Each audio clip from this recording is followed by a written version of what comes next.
Ka kɛɲɛ ni u ka baara bolodalenw ye, Parc national du Mali ale ye novembre kalo tile 23 ani novembre kalo tile 24 ta ni ka o don ɲɛnamaya ka o kɛ farafinfura ale ni a yiriw ladɔnni don ma. O ka ni don ninnu la ɲɛnamaya kun tɛ dɔwɛrɛ walasa ka se ka maaw ladɔnniya farafinfura ale ni a yiri jɔyɔrɔ la mɔgɔw ka kɛnɛya ta fan fɛ ani ka tugoya kɛ walasa olu bɛ se ka don ba la cogo min na an fɛ yan farafinna. Journée ye journée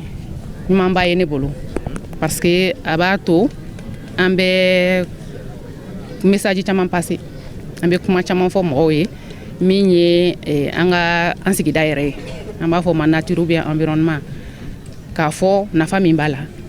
et puis a bɛ se ka na ni mun ye an ka kɛnɛya la sabatili la parce que an b'a dɔn fura fɛn fɛn min bɛ dilan a bɛɛ base ye yiri ye donc an ka mɔgɔ minnu bɛ yen n'u bɛ ka baara kɛ a la n'an b'a fɔ ma ko tradithérapeute connaissance b'u la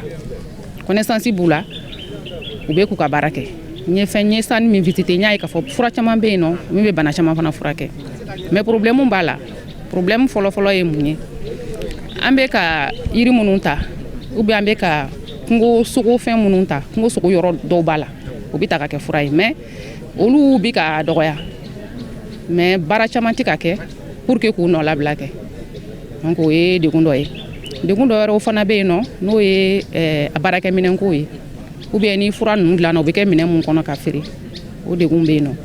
u yɛrɛ fana ka fara ɲɔgɔn kan ka kɛ jɛkulu ye o degun fana bɛ yen nɔ donc n ye bi ye nisɔndiyara kosɛbɛ journée min don a ka ɲi kosɛbɛ a ta ko sabanan don mais a bɛ continuer donc fɛn ɲumanba don n bɛ min f'u ye baara in ka continuer mais a ka continuer degun minnu b'a la fɛrɛ ka ɲini ka se ka o degun ninnu fana lawuli ka bɔ baarakɛlaw kan n'o tɛ baara o baara n'a degun cayara sɔrɔ ma a laban a bɛ jɔ donc u ka réflexion kɛ ka se ka yiri minnu bɛ ka ta ka baara kɛ n'a ye